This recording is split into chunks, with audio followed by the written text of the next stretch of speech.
Il est 13h, bonjour à tous et bienvenue dans votre journal. À la une ce midi, le Tour cycliste, le Tour des Yoles, menacé par un mouvement de grève des ouvriers du BTP. Voilà plusieurs mois qu'ils réclament près de 6% d'augmentation sur leur salaire. Jusqu'ici, les propositions du patronat n'excèdent pas les 2%. C'est une avancée médicale majeure dans le traitement contre le cancer du poumon. Un nouveau médicament pourrait permettre de réduire de moitié le risque de décès, uniquement dans la forme la plus répandue de la maladie.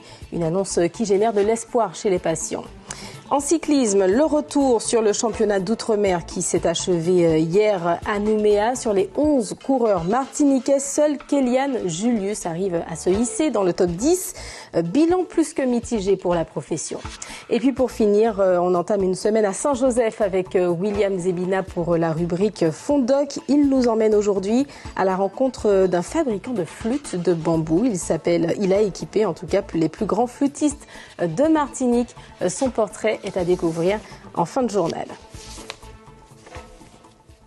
Les ouvriers du BTP haussent le ton après plusieurs mois de pourparlers avec le patronat. Ils n'obtiennent toujours pas l'augmentation de près de 6% qu'ils réclament sur leur salaire. Alors pour se faire entendre, les syndicats menacent de bloquer les prochains grands événements, Tour cycliste et Tour des Yoles. Le reportage de Franck Zozor et Christelle Sivat. 2,22% d'augmentation, c'est la proposition des syndicats des patrons du BTP, alors que les ouvriers représentés par Raymond Granville réclament 5,9% d'augmentation. Les syndicalistes estiment que les entreprises du BTP peuvent supporter ces hausses de salaire, c'est-à-dire entre 40 et 60 euros d'augmentation mensuelle par ouvrier. Nous nous donnons une semaine pour revoir l'ensemble des salariés de la branche, tenir des assemblées générales dans les entreprises, à la maison syndicale, et à partir du moment où les employeurs ne nous ont pas convoqués à une nouvelle commission paritaire de branche, nous allons entamer ce qu'on appelle donc, la grève. Une annonce de grève que le représentant d'un des syndicats des patrons ne comprend pas. Pour Eddie Ouli, les négociations se poursuivent, mais il estime d'ores et déjà que les entreprises ne pourront pas supporter ces augmentations de salaire. La situation est catastrophique. Alors je comprends la situation des salariés, puisqu'on a une inflation galopante, mais qu'elle est vraie pour tout le monde, pas que pour le secteur du BTP, elle est vraie pour tout le monde. C'est-à-dire hausse des matériaux, hausse de l'essence, enfin, aujourd'hui, plus personne ne tient la route. Mais qu'est-ce qui nous empêche aujourd'hui? On est dans une décroissance du secteur du BTP, il n'y a quasiment plus de commandes, enfin il n'y en a pas eu. Il va en avoir effectivement prochainement, en tout cas on l'espère. Nous avons des délais de paiement excessivement longs.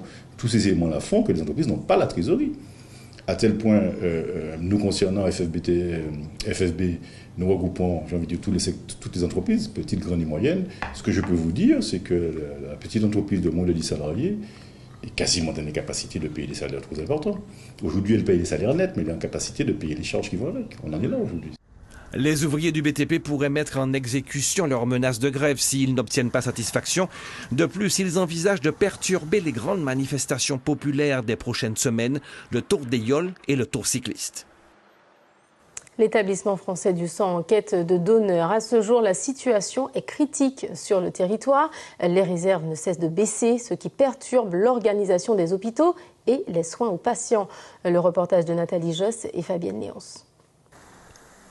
Ce matin, au Saint-Esprit, quelques donneurs ont répondu à l'appel au secours de l'établissement français du sang. Les stocks sont au plus bas et la situation est critique. Nous faisons des collectes dans lesquelles nous avons une fréquentation très très faible. Mais là, c'est devenu tellement inquiétant la semaine dernière que nous avons lancé un appel.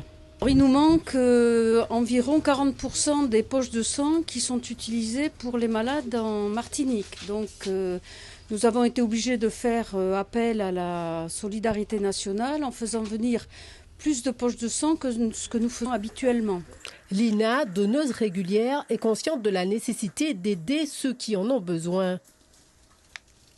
Je ne comprends pas pourquoi les gens ne viennent pas d'ailleurs. Ça va si vite et que ça peut aider quelqu'un et on ne sait jamais à quel moment on en aura besoin.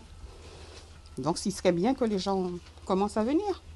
Marie, elle, donne pour la première fois car les aléas de la vie l'ont rattrapée. C'est la première fois, donc comme mon compagnon il est vraiment malade, il manque du sang. Donc j'ai dit bon, tiens, ça m'intéresse, je vais donner un peu de sang. Ce manque de donneurs et donc de poches de sang désorganise de nombreux services médicaux. Et qui plus est, certaines spécificités de groupes aux Antilles sont toujours manquantes. Ce qu'il faut prendre en compte, c'est que les donneurs martiniquais, Antilles en général, ont des groupes sanguins qui ne se retrouvent pas forcément en métropole. Et ça nous met en difficulté malgré l'apport de poches de métropole. La grosse difficulté, ce sont les drépanocytoses. Les patients drépanocytaires bénéficient d'échanges de sang tous les mois avec de grosses quantités de sang. Et là, on a impérativement besoin de sang de gens d'origine afro-antillaise. Les bus de l'EFS sillonneront plusieurs communes de Martinique en espérant attirer de nombreux donneurs afin de retrouver des stocks suffisants. Au niveau national, la recherche avance dans la lutte contre le cancer du poumon. Un nouveau médicament réduit de 51% le risque de décès. Sophie Guillaumin et Mathias Barrois nous décryptent le fonctionnement de cette pilule qu'on appelle déjà miracle. Le traitement a été testé sur des patients atteints de la forme la plus commune du cancer du poumon, le cancer dit non à petites cellules.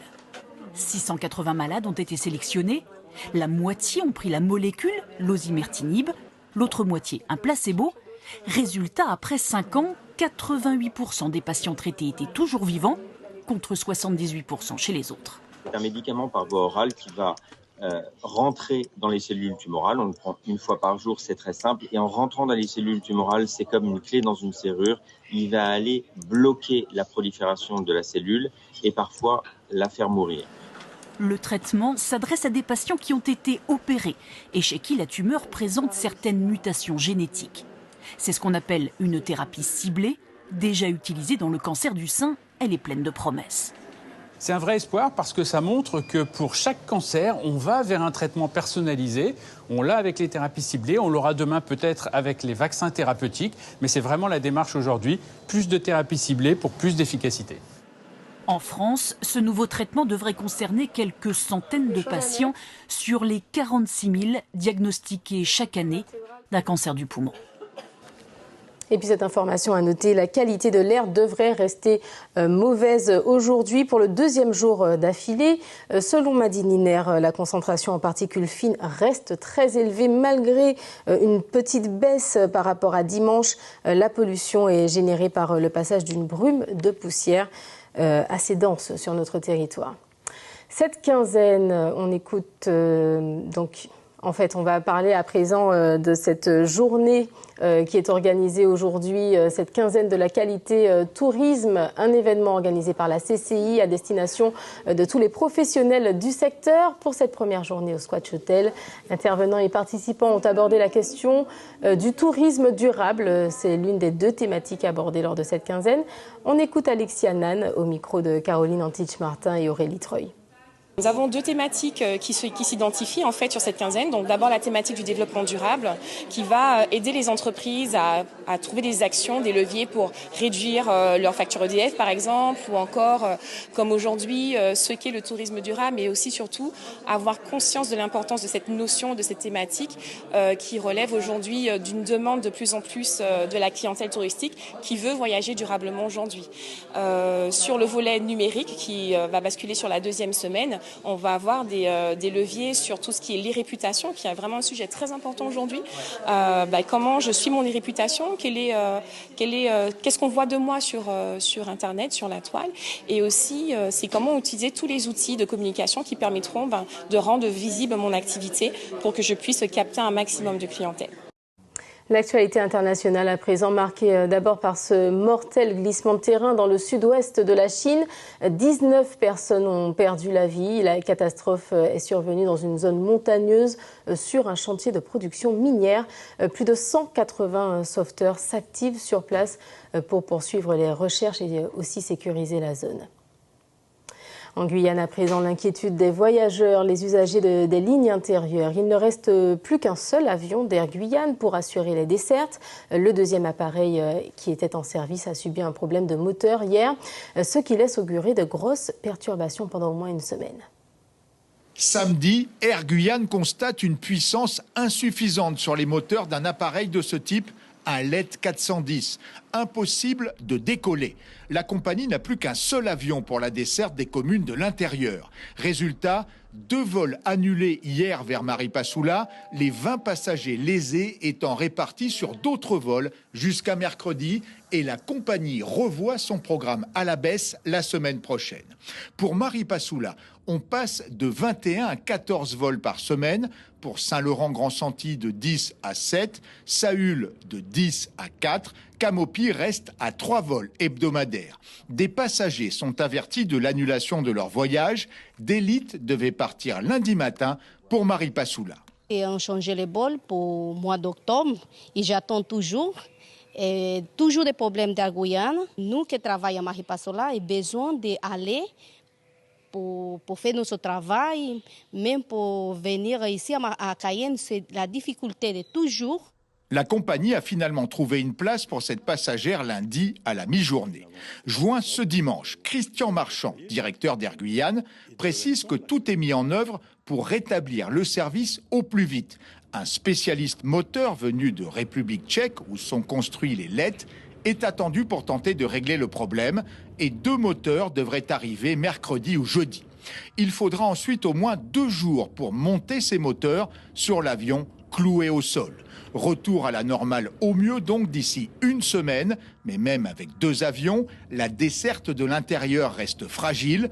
Un 3e appareil, un Twin Otter, est en grande visite chez le constructeur au Canada. Retour attendu en Guyane début juillet.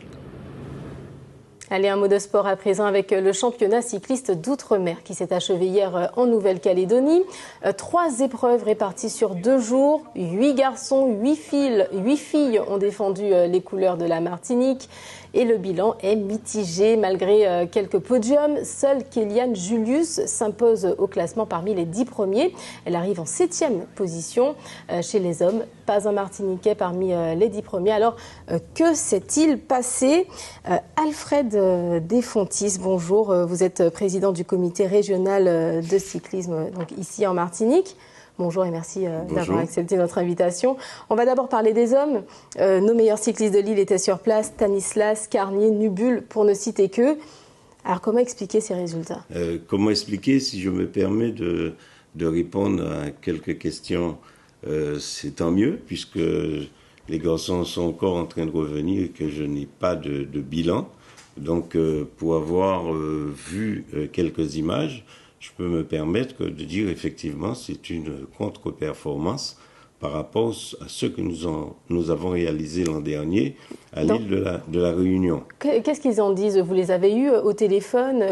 Dans quel état d'esprit ils sont? Quel regard ils portent sur cette performance? En fait, très bon résultat le premier jour, puisque Stanislas termine second. Il y a Nubul qui est à la 5e place et Lorando. Mais depuis là, j'ai pas oublié de signaler que l'opération n'était pas bonne parce qu'aucun de nos grimpeurs n'était présent dans le groupe de devant. Et le lendemain, il y avait une étape de montagne de 40 km, puis un contre-la-montre.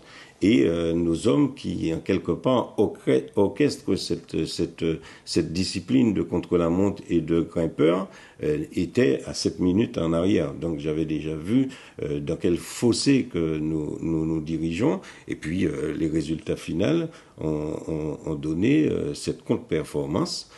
Et puis du côté des filles, bravo, elles ont le premier jour, la première et la 2e place, c'était pour la Martinique.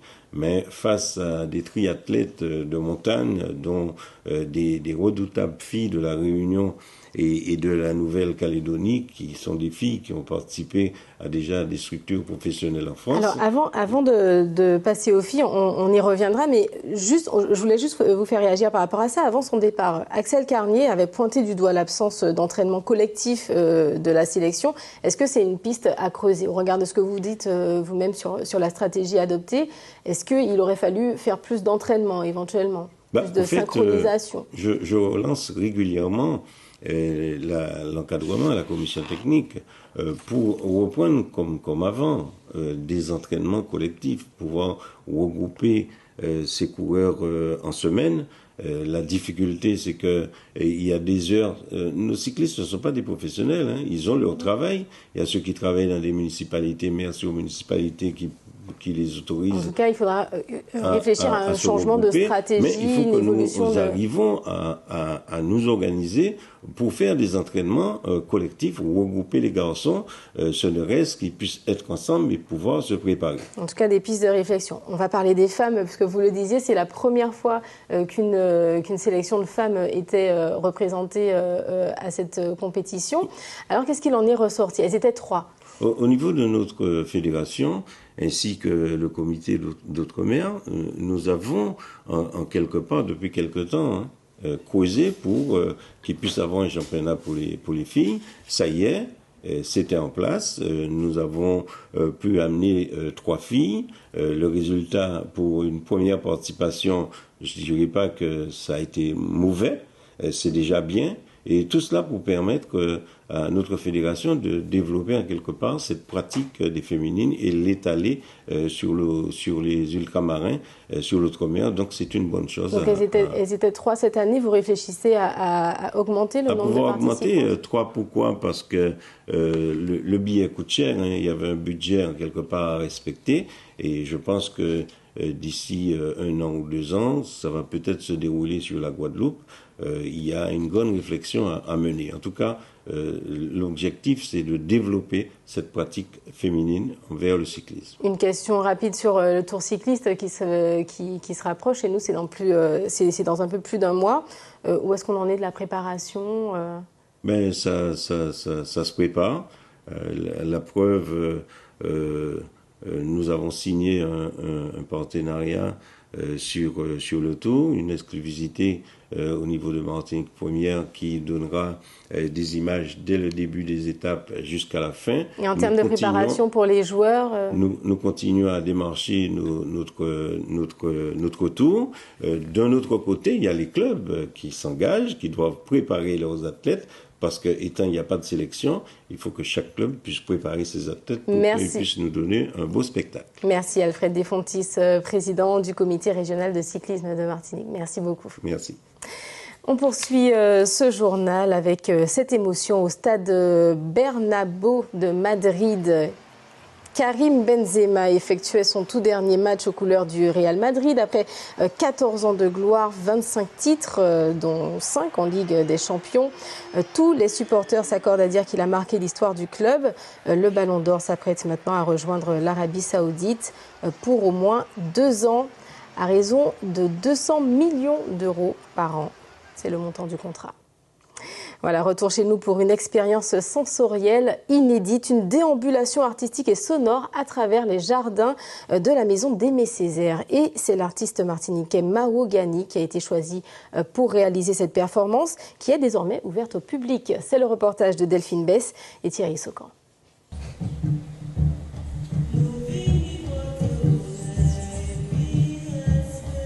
Je suis très végétal. Beaucoup de gens dans ma poésie ça me fait rire un petit peu. Ils s'imaginent que c'est de l'exotisme que je fais. C'est pas vrai du tout. C'est pas du tout de l'exotisme. Ça n'a pas de sens pour moi, l'exotisme. C'est que vraiment, les choses qui m'émeuvent le plus, il y a les arbres. Moi, ça m'émeut. Pour la première fois depuis le décès d'Aimé Césaire, sa voix résonne à nouveau dans les jardins. Ici, l'artiste Mao Gani reproduit un symbole des peuples Akan du Ghana. Il représente la présence divine. Entre le poète et le plasticien, une filiation revendiquée. Nous retournons dans la vallée, ça, nous justement qui c'est l'Afrique, l'art ni comme sens. L'art pas ni, c'est pas un bail c'est pas un bail amusement, c'est pas un bail divertissement, c'est un bail qui est fondamental en fait. C'est une manifestation de ça, la création qu'a vu en nous et comme nous qu'a manifesté. L'ancienne gouvernante de la maison, Clémence, a confié à l'artiste les petites habitudes d'Aimé Césaire. Ces confidences enregistrées sont révélées aux visiteurs au détour du jardin. Après, un billet au pyjama, ça a été un métier pour chiver. Il a marré chiver comme ça, il a prendre de chaque côté. Il a habillé comme ça, il a dit je suis entendu d'un nègre marron. D'ailleurs, personne ne vient chez moi. Quand j'ai envie de me mettre comme un nègre marron, je suis comme un nègre marron. Et il a déambulé comme ça, là. Vous êtes ému aujourd'hui? Assez ému, parce que le lieu, il est enveloppant. Il est chargé d'histoire, chargé de l'histoire de la Martinique. la maison d'Aimé Césaire, on a l'impression qu'on pourrait le voir assis sur une chaise à bascule et qui va nous sourire et qui va discuter avec nous. Ici, il a chargé. On peut dire qu'il est magique, mais il charge. Il charge parce que pied bois. Sous les eaux, différents bagages qu'il a. Mais il charge aussi parce que c'est pas là. Et que il s'était chargé, il était très chargé. Classée monument historique, la maison est promise à 18 mois de travaux pour en faire un espace vivant de création et d'échange. Effectivement, on aura la forme plus classique des ouvrages, des soirées littéraires, etc., mais de la création artistique contemporaine pour pouvoir réensemencer et montrer comment l'œuvre d'Aimé Césaire touche les artistes contemporains, locaux, mais également étrangers. D'ici là, la demeure d'Aimé Césaire reste ouverte aux visiteurs et amis du poète, les lundis et mardis de chaque semaine. On reste dans l'éveil des sens avec votre rubrique Fondoc. Pour cette nouvelle semaine d'aventure, William Zebina, Marc-François Calmeau et Jean-Michel Jean-Gilles ont posé leur caméra à Saint-Joseph. Ils ont rencontré Andoche Lauter, surnommé Modeste, artisan spécialisé dans la fabrication de flûtes en bambou. Il peaufine sa technique depuis maintenant 70 ans. Eugène Mona, Maxilla, Dédé Saint-Prix et bien d'autres ont joué et jouent encore avec ces instruments.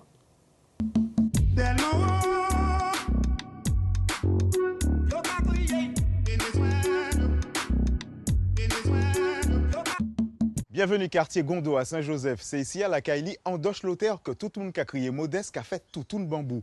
Mais c'est là, c'est en docteur flit, on doit les joindre. Modeste, ça vous fait? Ah, moi, la radio bien, et vous? Moi, la kachembe bien. Moi, la prend un petit misi là. Qui sont fait là? Oh, moi, quand miséré pour mon côté en couper. Alors, comment tu fais Fafan? Alors, moi, regarde de bambou, je regarde que c'est tout à distance. Et puis, mon coupe la main, je aller couper bambou, et puis, moi, c'est qu'à faire flip. Mais on a gâté un lot bambou, on fait flip. On coupe bambou, moi, j'ai 9 ans, là, on coupe bambou. Et puis, là, on coupe, mais on mettait moi à fabriquer flip. On a fait flip. Et puis, là, mon coupe, là, mon frère flip, c'était sifflet, mon fait, puisque mon beaucoup était habitué.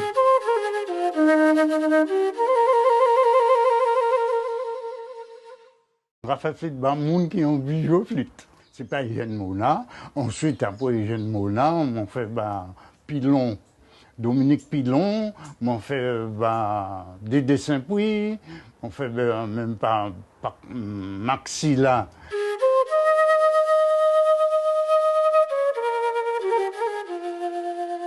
Ah, ça c'est important ça. Voilà mon cas. Prends bambou, on a travaillé bambou, et puis on a senti, on a vivre. Ouais, parce que là on a fait bambou, on n'a pas ni cette idée à rien, on n'a pas changé à rien. C'est-à-dire, tout corps moi sont les bambous, tout l'esprit moi sont les bambous.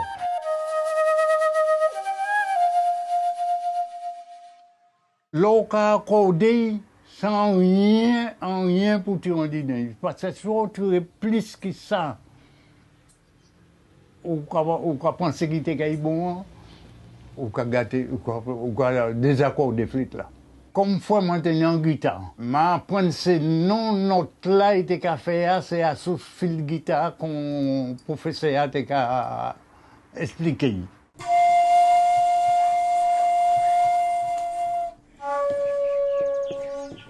Et puis, Zo et moi, on regarde ça au cuisine, si c'est en dos, si c'est en sol, on regarde ça tout de suite.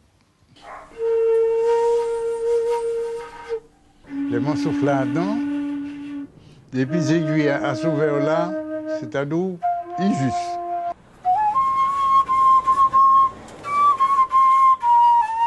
Ça m'a senti, c'est considéré, le monde engagé, considéré, c'est mon qui est arrivé là. Oui, parce que ça fils là qui a obéi à ça pour la commander là. Alors, ça rend moi ému là. Monsieur Modeste, j'ai un lot jeune gens venu apprendre à faire tout le bambou, mais il n'a pas arrêté. Il était quand même un lot jeunesse, reprend flamboa pour tradition tala, continuer à vivre.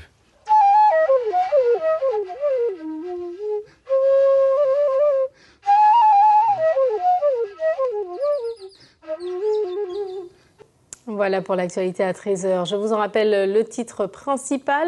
Le Tour des Yoles, le Tour cycliste menacé de blocage par un mouvement social des ouvriers du BTP. Voilà plusieurs mois qu'ils réclament près de 6% d'augmentation. Jusqu'ici, les propositions du patronat n'excèdent pas les 2%. Prochain rendez-vous d'actualité, 19h avec Cyriaque Sommier. Excellente journée à tous.